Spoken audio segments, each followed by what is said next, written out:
الهندسة الحيوية Sacred Geometry، علم قديم جدا كان موجود في كل الحضارات. الهدف منه سواء بقى في الحضارة المصرية القديمة أو في الحضارة اليونانية، الحضارة الصينية، اليابانية، أو أي حضارة قديمة، حتى الحضارة الإسلامية والفترات بتاعت العصور الحديثة. وإن كان بعد كده تم إهماله لفترات طويلة جدا، وتم تجنيبه. والمباني بعد كده حتى المقدسة أو المدنية بدأت تاخد أشكال تانية ملهاش علاقة بالجانب الروحاني أو الفلسفي أو الطاقي أو whatever. وده اللي استدعى بعد كده أن يكون في علم البايو إنرجي كعلم حديث، ومؤسسه دكتور إبراهيم كريم. الفلسفة القديمة بتاعت السيكريد جيومتري سواء في مصر القديمة أو في غيرها بتندرج تحت شوية حاجات مهمة جدا. إحنا آه عايزين نقولها، وبعدين نبدأ نشوف إزاي نستفيد من التطبيقات بتاعت الهندسة المقدسة في مصر القديمة. هي فلسفة بتدرس الأنماط الهندسية اللي موجودة في الكون اللي ربنا خلقه اللي في الطبيعة. يعني العلم ده بيبدأ يدور في الطبيعة والكون ويشوف الأنماط الهندسية اللي ربنا خلقها في الكون زي ما هي كده. الأشكال الدائرية، الأشكال المثلثة، الأشكال النجمية، الأشكال الحلزونية. هو بيدور دايما العلم ده على الحاجات او الباترنز اللي موجوده في الكون والطبيعه من حوالينا، وازاي نقدر ان احنا نعيد استخدامها في المباني بتاعتنا. فده اول جزء من اجزاء الهندسه المقدسه، هندسه الكون المقدس اللي ربنا خلقه. ده اللي بيدرسه علم الهندسه المقدسه، اللي هو في الحضارات القديمة. فال آه، الجزء بتاع دراسة الهندسة ده أو الهندسة الكونية في الطبيعة جه منين في الحضارات القديمة؟ عندنا من ضمن الحاجات المهمة جدا في فلسفة البناء في الحضارات القديمة، في رسالة عندنا من ضمن الرسائل بتاعة تحوت مثلث العظمة. الرسالة دي بتتكلم عن حاجة اسمها الكون الحي. الرسالة دي بتكلمنا بعنوان الكون الحي، وبتقول لنا إن كل حاجة في الكون حواليك هي بتنبض بالحياة، يعني جواها حياة كامنة جواها. وبالتالي على الإنسان إن هو يشوف عناصر الطبيعة اللي حواليه ويقدر يشوف إزاي يقدر يستفاد منها بشكل كويس، بما إن كل حاجة حوالينا بيطلع فايبريشن أو فيها حياة داخلة جواها. فمن رسالة الكون الحي إن أنت تبص على الكون من حواليك وكل أشكال الطبيعة حواليك، وأنت تقدر تستخدمها في تطوير الوعي أو تحسين الحالة النفسية والمزاجية والروحية بتاعتك. فده عندنا إشارة لإزاي أو منين بدأوا يحطوا مبادئ الهندسة المقدسة. إن هم ليه بدأوا يدرسوا الأشكال بتاعت الكون المقدس، الأشكال بتاعت الطبيعة حوالينا، لأن هم كانوا بيبصوا للكون إن هو كون حي بكل ما فيه من كائنات حية، سواء أحجار، سواء نباتات، سواء حيوانات، سواء طيور. كل ما هو موجود في السماء وكل ما هو موجود على الأرض وكل ما هو في باطن الأرض أو البحر، فكل شيء حوالينا هو مقدس وكل شيء حوالينا حي. فبالتالي من الحياة اللي فيه فجواه طاقة، وإذا أنت أخدت ده في الاعتبار فأنت هتستفاد من الطاقة بتاعت كل حاجة موجودة في الكون حواليك، وكل الأشكال بتاعت الأنماط الهندسية اللي موجودة في الطبيعة المقدسة اللي ربنا خلقها اللي موجودة في الكون. ومن هنا أصبحت فكرة الهندسة المقدسة بتعكس هندسة رياضية خدوها من الطبيعة وعكسوها على المباني بتاعتهم. بما إن الطبيعة دي طبيعة حية، وبما إن كل الكائنات اللي موجودة في الكون اللي حوالينا حي، فإذا أنا أخدت العناصر بتاعت الكون الحي ده وبدأت أستغلها واستخدمها في البناء بتاعي، فأنا هبني ما يسمى البناء الحي، اللي هو الأبنية اللي بتنبض بالحيوية أو بتنبض بالطاقة. فده الفكرة في مصر القديمة، وده اللي اللي فسرنا فصل. حاجات مهمة جدا جدا. ليه لما بنزور المعابد بنشعر بحالة نفسية وروحية مختلفة؟ ليه لما بنزور مسجد مبني في العصر الإسلامي بنشعر بحالة روحية مختلفة؟ ليه لما بندخل كنيسة قبطية قديمة بنشعر بحالة طاقية ونفسية مختلفة؟ فإذا كل حاجة معمولة جوه المكان ده عشان هي خدت مبادئ الهندسة المقدسة اللي هي محاكاة للكون الحي وللعناصر بتاعة الكون الحي. فبالتالي انت لما تدخل جواها بتحس بحاجة مختلفة. بس الموضوع ده مش بس على المباني المقدسة، يعني مش في المعبد والكنيسة والجامع، ده احنا كده كمان ممكن نشوفها في البيوت. البيوت اللي اتبنت من العصور المختلفة دي. طب فين البيوت اللي اتبنت في العصر المصري القديم؟ ما احنا ما عندناش. لا، عندنا البقايا بتاعت المنازل بتاعتهم، واللي نقدر نشوف ونروح ونقدر نقيس من خلال اللي باقي من البيوت دي حسب المبادئ اللي كانوا متبعين فيها. عندنا بيوت علية القوم، وعندنا بيوت ملكية، وعندنا بقايا بتاعت قصور ملكية كتير جدا زي القصر بتاع الملك رمسيس الثالث جنب معبد هابو، وزي البواقي بتاعت القصر بتاع إخناتون اللي في تل العمارنة، وزي المدينة بتاعت العمال اللي في دير المدينة، وزي أماكن تانية كتير قوي كانت بيوت ومنازل. وفي منها كمان الماكتس، كانوا بيسيبوا لنا ماكتس، ماكتات بتعرفنا وبتقول لنا ايه المبادئ البنائية والهندسية اللي كانوا بيتبعوها المقدسة في بناء البيوت بتاعتهم. فاحنا من خلال الحاجات دي نقدر نشوف انعكاسات الهندسة المقدسة بتاعة الكون وتطبيقاتها في العمارة المقدسة والدنيوية الاتنين مع بعض في مصر القديمة. مش بس في المعابد، لا، وكمان في البيوت اللي كانوا عايشين بيها. فالمصري القديم بدأ يشوف كل ما هو في الكون ويحاول الاستفادة منه ويعكسه على البناء بتاعه، من زهرة الحياة اللي هو الأشكال التكرارية بتاعة الدايرة، النسبة الذهبية، الجولدن ريشيو. وهنبدأ نشوف الحاجات دي ازاي عكسها في المباني بتاعته على الشكلين من صور كتير هوريها لكم. الفكرة بتاعت السبايرال، الحلزون، الحاجة اللي بتدور حوالين مركز معين، الدايرة والمربع والمستطيل الذهبي، الأشكال المثلثة، النجوم الخماسية والسداسية، الفكرة بتاعت النمرولوجي وعكسها، الفلك. كل الحاجات اللي ممكن المصري القديم يستفيد منها من الكون خدها وبدأ يحطها ويعمل لها انعكاسات، فتسمت العمارة الحية في مصر القديمة. كلمة العمارة المقدسة احنا بنقولها مجازا سيكرت جيومتري، علشان معظم أو نقول 90% من الآثار اللي باقية لنا من الحضارة المصرية القديمة هي آثار دينية. نقدر نقول عليها اللي هي المؤسسة بتاعت البربار، المعبد.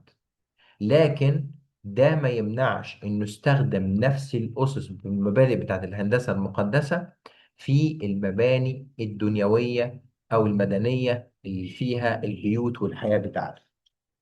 فالمصري القديم بدأ ياخد من الطبيعه ويعكس على المبنى بتاعه، سواء اللي هيعيش فيه او اللي هيروح يمارس فيه ممارسات روحية وشعائرية، علشان يعمل عمارة حية، عمارة بتنبض بالحياة.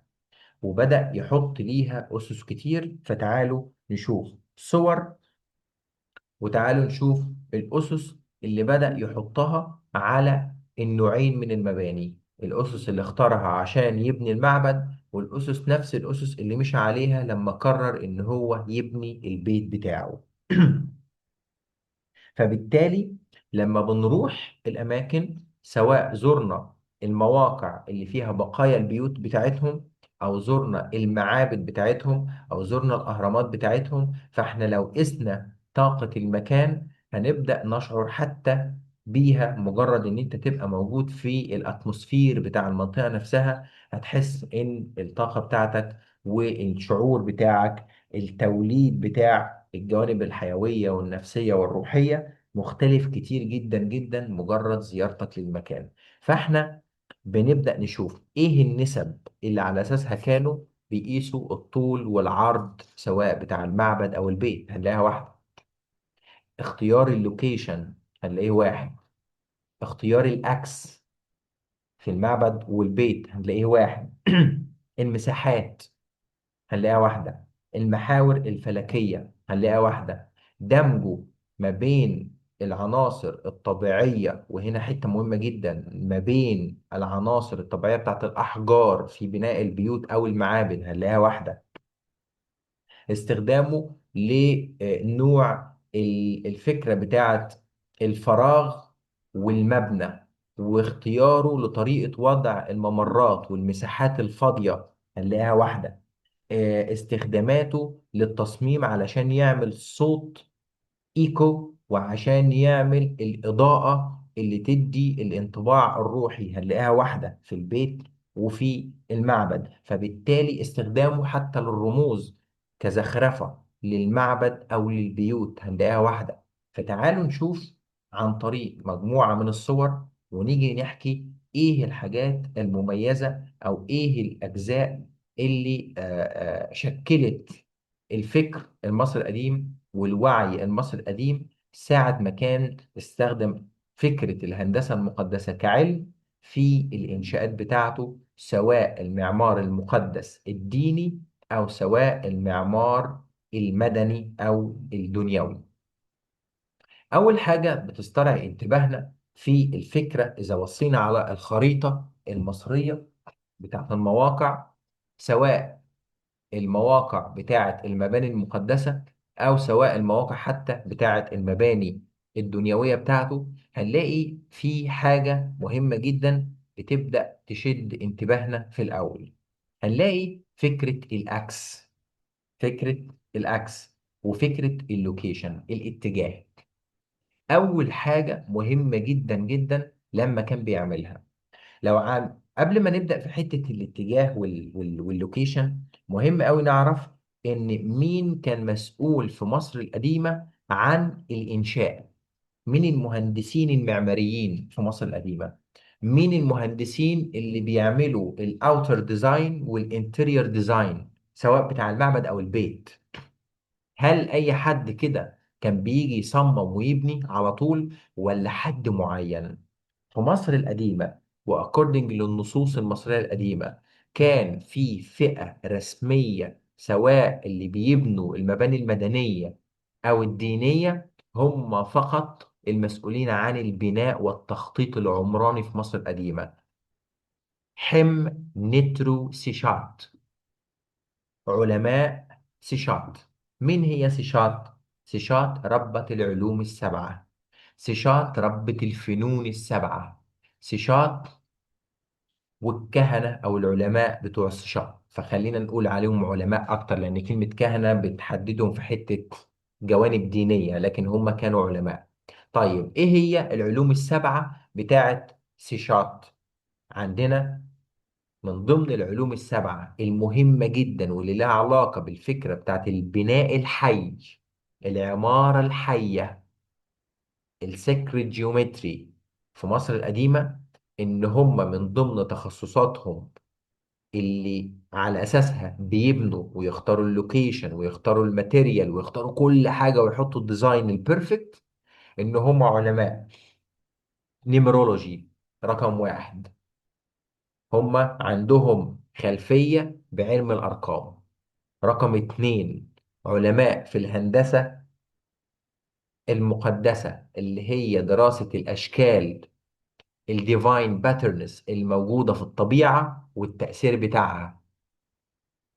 ثلاثة، علماء جيولوجيا، هم متخصصين، هم عارفين وعندهم علم كبير جدا جدا بطبيعة أنواع الصخور وتكوينات الصخور، وأنهي نوع من كل صخر اللي يستخدم في أنهي جزء من أجزاء المبنى، سواء المبنى ده مقدس ديني أو المبنى ده مبنى مدني بتاع حياة. في نفس الوقت عندهم خلفية بعلم الأسترونومي والأسترولوجي، الجانب الفلكي، بيقدروا يعرفوا أنت هتبني المبنى بتاعك بأنهي اتجاه وفي أنهي لوكيشن كمان. فتلاقوا لو لاحظتوا كده مثلا على المعابد، المعابد المصرية، المعابد ليها اتنين أكس. مش هتلاقي أي معبد في مصر القديمة إلا بواحد من الاتنين دول. يا إما معبد مبني شمالي جنوبي موازي للمية بتاعت النيل، شمال جنوب الأكس بتاعه، يا إما هتلاقي المعبد عمودي على المية بتاعت النيل، يعني واخد اتجاه شرق غربي. يا إما المعبد شمالي جنوبي يا شرقي غربي، واخد اتنين أكس، يا ده يا ده. طب ايه الفرق ما بين المعبد اللي الاكس بتاعه شرق غرب، وايه الفرق ما بين المعبد اللي الاكس بتاعه شمال جنوب؟ دي حاجة مهمة جدا لازم تسترعى الانتباه، لان كل المعابد اتبنت بنفس الاسلوب ده، مفيش ولا معبد خرق القاعدة، يا كده يا كده. وفي نفس الوقت البيوت لو جينا نبص عليها هتلاقوا ان البيوت كلها خدت اكس واحد عمودي على النيل، عمودي على النيل. المدخل بتاعها ناحية النيل واخدة شكل عمودي على النيل، دي البيوت. فهنا احنا عندنا فكرة الأكس ليها أهمية كبيرة. طب الأكس الشرق غربي ده قصته إيه؟ بيحاكي فلكيا سان رايز سان سيت. بيتك لازم يدخل جواه الشمس الصبح وقت الشروق كل يوم، فدي حاجة مهمة جدا بالنسبة لهم في البيوت. طب وفي المعابد؟ في المعابد دخول الشمس جوه المعبد هو تجديد للطاقة الحيوية داخل المعبد، وتجديد للطاقة الحيوية داخل البيوت. فالفكرة بتاعت الديلي جيرني بتاعت الشمس كانت مهمة جدا جدا، خدوها في بعض المعابد وفي البيوت بتاعتهم كلها. أما العكس شمال جنوب فده كان مخصص لمجموعة معينة سبيسيفيك من المعابد، ليها علاقة بالرحلة السنوية للشمس وما يصاحبها من الوينتر والسمر سولستيكس، الانقلابات الشتوية والانقلابات الصيفية. فده جزء مهم جدا جدا في موضوع الأكس، الاتجاه شكله عامل ازاي. ولو بصينا على حاجة تانية برضو لها علاقة بالفلك، فإذا كل حاجة مش مبنية كده وخلاص، ده كل حاجة based on science، علوم لسيشارت.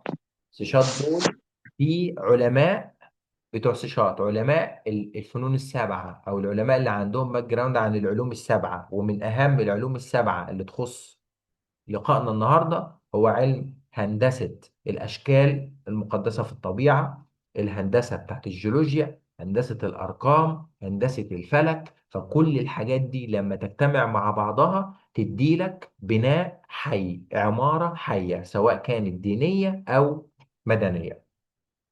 وعشان كده في مصر القديمة كمان، المصري القديم ما خدش بس الفلك والحركة بتاعة الشمس اليومية والسنوية في إن هو يختار الأكس، ده استخدم الفلك بس في العمارة المقدسة على الأخص اللي هي عمارة المعابد، في إنشاء حاجة مهمة جدا، اختيار لوكيشن المعبد.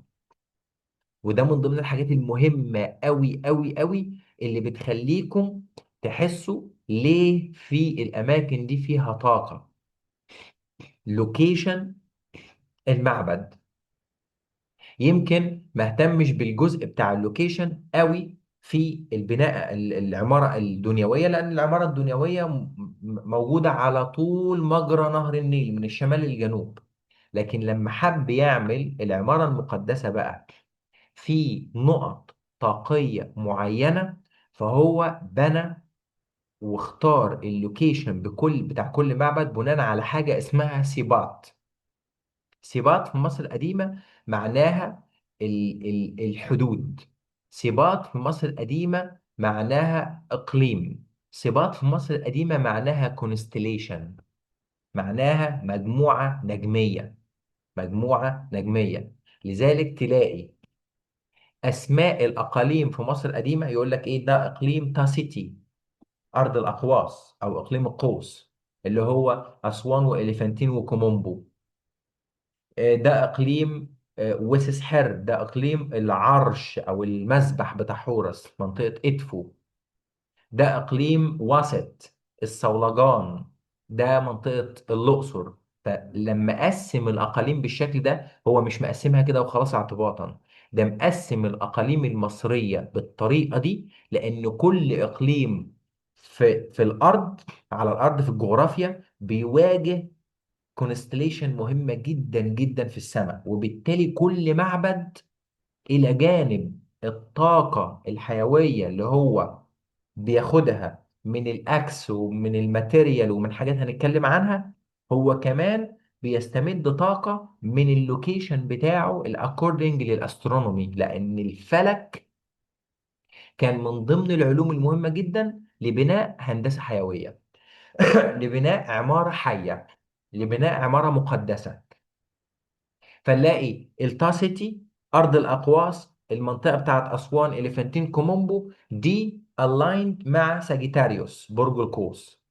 نلاقي وسس حر عرش حورس موازي لمنطقه ارا المسبح. عشان كده معبد ادفو بتتعمل فيه المسرحيه اللي فيها الصراع الاخير ما بين حورس وست، وفي نهايه المسرحيه دي بيجيبوا شكل كيكة كبيرة جدا على شكل هيبو فرس النهر، ويقعدوا يقطعوها على ألتر كبير كده كإعلان لفوز حورس على ست. عشان كده سموه إقليم المسبح، الآرا باللغة اللاتينية، اللي هو الفكرة بتاعت التضحية، فكرة التضحية من أجل الانتصار وهكذا. واسط الأقصر كموقع متوافقة نجميا مع مجموعة نجمية اسمها واسط في مصر القديمة، اسمها هاندل اوف بيج ديبر، اللي هي مجموعة نجوم المغرفة. علشان كده اللي هي عاملة زي السلسلة كده من النجوم بتربط الرجلين بتاع البيج ديبر، الدب الأكبر. ودي ليها قصة تانية كبيرة جدا في مصر القديمة. هنلاقي إقليم المسح، إقليم التمساح، ومنطقة الليبرا في دندرة. وتلاقوا العلاقة ما بين معبد دندرة حتحور، المحبة والجمال والنقاء وعلاقته ببرج الميزان. وهكذا تلاقوا في أبيدوس على سبيل المثال إنها لها علاقة بالكوربوس، نجوم الغراب، والغراب واحد من التجليات بتاعت أبيدوس. فإحنا عندنا جانب مهم جدا كبير لاختيار اللوكيشن، خصوصا للعمارة المقدسة في مصر القديمة. فبالتالي احنا عندنا أول شيء بيربط العمارة في مصر القديمة المقدسة، سواء العمارة المقدسة دي بتاعت المعبد أو العمارة المقدسة دي بتاعت بيت، فكرة الأكس. طيب تعالوا نشوف فكرة الأكس دي شكلها عامل إزاي، والجانب الهندسي اللي هو بتاعت الجولدن ريشيو متعلقة بها إزاي. أي معبد في مصر القديمة اتبنى في أي عصر من أي عصر من العصور، من أول بداية الحضارة المصرية القديمة لحد نهاية العصر اليوناني الروماني، لازم تلاقوا المعبد ده مستطيل. عمركم ما هتشوفوا معبد مربع ولا مدور ولا واخد أي شكل غير الجولدن ريشيو، المستطيل الذهبي. المستطيل الذهبي كل المعابد المصرية القديمة كده. بس المصري القديم لما استخدم الهندسة المقدسة وفكرة النسبة الذهبية في اختيار المستطيل الذهبي عشان يبني على أساسه الأبعاد، الدايمنشنز، الطول والعرض بتاع المعبد، على اساس النسبه الذهبيه. المستطيل الذهبي عباره عن مربع زائد نص مربع. يعني انت لو عملت مربع وخدت نص المربع ده ضفته للمربع هتعمل المستطيل الذهبي. طيب هل الكلام ده انعكس في مصر القديمة على المعابد بس، ولا كمان كانت البيوت بتاعتهم بنفس النظام؟ لا، المصري القديم ما اتبعش بس فكرة المستطيل الذهبي، ما اتبعهاش بس في العمارة الدينية، ده كمان المصري القديم خد نفس القاعدة لبناء البيوت بتاعته.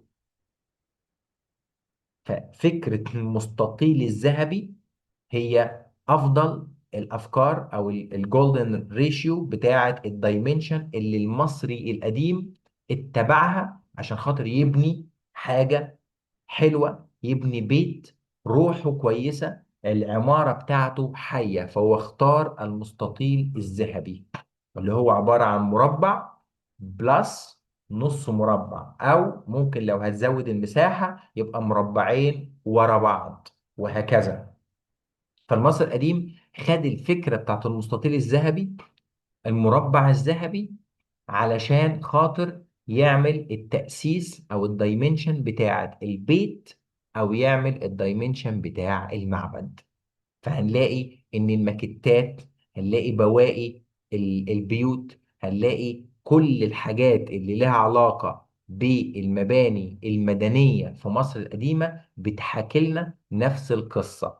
زي مثلا على سبيل المثال ده صورة برضو لواحد من الماكيتات الحقيقية موجودة في المتحف المصري في التحرير، وفي منها ماكيتات موجودة في المتحف الكبير. وفي كمان واحد من الحاجات الجميلة جدا اللي ممكن حضرتك تشوفوها في المتحف الكبير، عاملين واحد من الفور كيفز، الكهوف الأربعة اللي هي المعارض اللي تحت القاعات ال 12. في كهف كده معمول اسمه كهف دير المدينة، بيتكلم عن البيوت والعمارة بتاعت البيوت وشكل البيوت وشكل المدينة وتخطيط البيوت والزخارف بتاعت البيوت والحاجات الجميلة جدا بتاعت البيوت بتاعتهم، ازاي كانت بتتبع نفس فكرة الهندسة المقدسة أو الهندسة الحيوية أو العمارة الحية في مصر القديمة. وكان ليها أسس، لأن نفس الناس اللي هم الحمنترو بتوع سيشاط اللي بيبنوا المعبد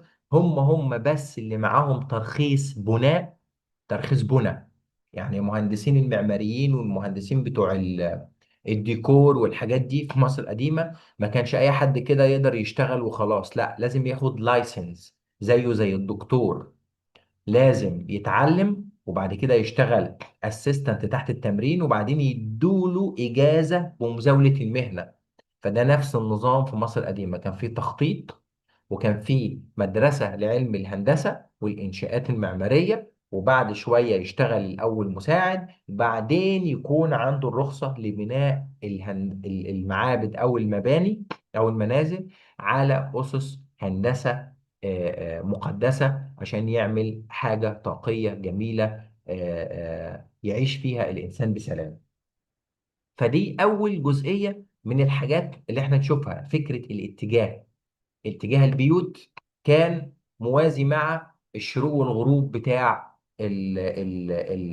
الشمس كل يوم، علشان المية سوري ال ال الشمس والنور والضوء لازم يدخل كل يوم البيت، علشان الشمس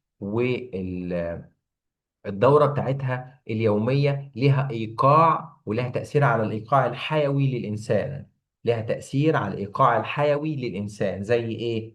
زي الشمس بتاعت الصباح في المحاضرة بتاعت الفلك اللي اتكلمنا عنها بتاعت الشمس المرة اللي فاتت.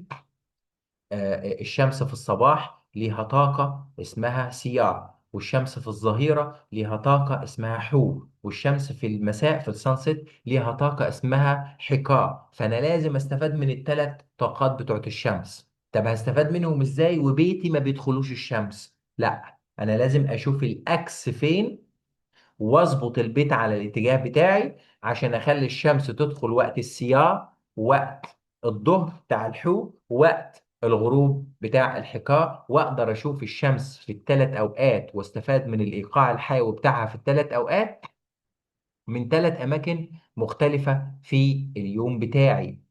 فبالتالي دي حاجه كانت مهمه جدا جدا جدا وقت ما كانوا بيأسسوا وبيبنوا البيوت بتاعتهم او المعابد بتاعتهم في مصر القديمه. طيب، غير الجانب الفلكي، الناحيه التانيه النسب الهندسيه، فكره النسبه الذهبيه، فكره النسب بتاعت كل شيء. والنسبه هنا الذهبيه مش بس في الطول والعرض بتاع المكان، ولكن النسب الذهبية بتاعت كل شيء في قياس المساحة، الدايمنشن، الطول والعرض والارتفاع بتاع المبنى. النسب الذهبية في التكرار بتاع الحاجات وعناصر معينة في المبنى. فأنا لما أجي أعمل نسبة ذهبية فاختار المستطيل الذهبي، ده رقم واحد. المستطيل الذهبي ده يظبط لك الطول والعرض.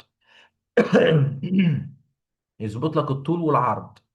رقم اتنين، تيجي للارتفاع، تلاقوا كل المعابد بادئة بالبايلون، الصرح. الصرح عالي قوي. بعدين تلاقوا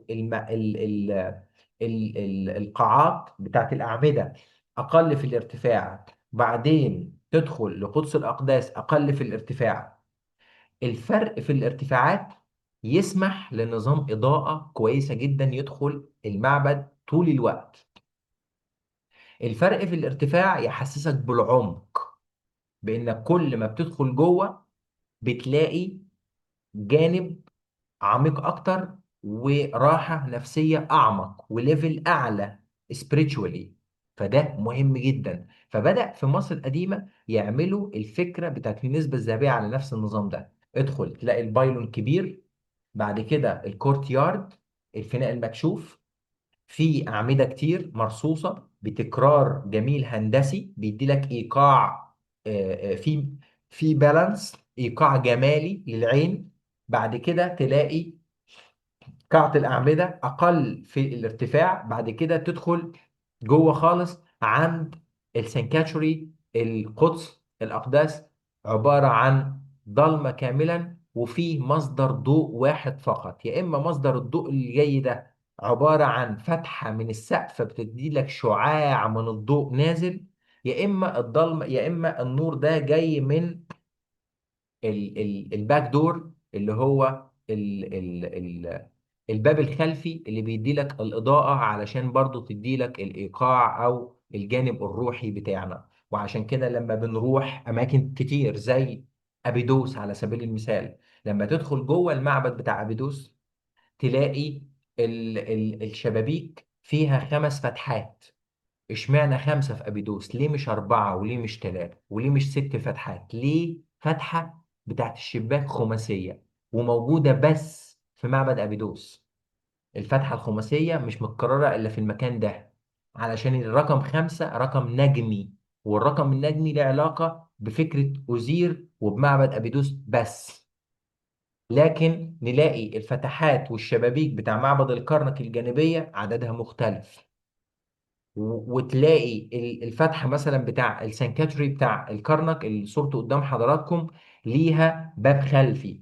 فبالتالي فكرة الضوء والظلام كانت مهمة جدا جدا علشان يعملوا بيها تأثير في العمارة المقدسة. فدي كانت حاجة مهمة أوي أوي أوي لازم ياخدوا بالهم منها. طب هل عملوا ده في عمارة المعبد بس؟ لا، عملوا ده في العمارة بتاعت المعبد، وعملوا ده كمان في العمارة بتاعت البيوت نفسها. فكرة التكرار، وفكرة الضوء، وفكرة ال الهندسة المقدسة، والفرق ما بين الارتفاعات وبعضها. وده بنلاقيه فين؟ لما نيجي نشوف مثلا، راسي وربنا عيني.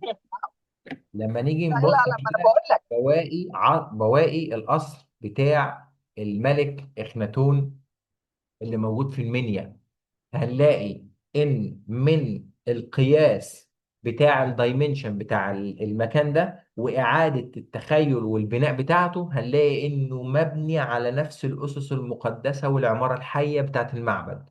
برضو الحيطان أو السور اللي بيضم القصر كانت أعلى. بعد كده المبنى نفسه بتاع القصر كان اللي هو الحيطة بتاعت القصر أقل ارتفاعا، وكل ما بتدخل جوه بتلاقي جزء أقل ارتفاعا. لما بيشوفنا ماكتات للبيوت المصرية القديمة، كنا دايما بنلاقي في حاجة مهمة جدا جدا في البيت المصري. يعني مثلا ده ريكونستراكشن لماكت بتاع واحد من علية القوم. البيت بتاعه كان فيه حمام سباحة وجنينة، وفي الجنينة دي في شجر. الماكت كله موجود في المتحف المصري لحد دلوقتي بنفس المنظر اللي قدام حضراتكم ده. وشجر، فالارتفاعات ما بين السور وما بين المبنى والارتفاع ما بين الأماكن بتاعت المبنى نفسها بتسمح بدخول الشمس. في فكرة الهندسة المقدسة والدايمنشنز مهمة جدا جدا، طول وعرض وارتفاعات. تعالوا ندخل على اللينك مرة تانية، نفس اللينك، ونكمل بقية اللقاء بتاعنا.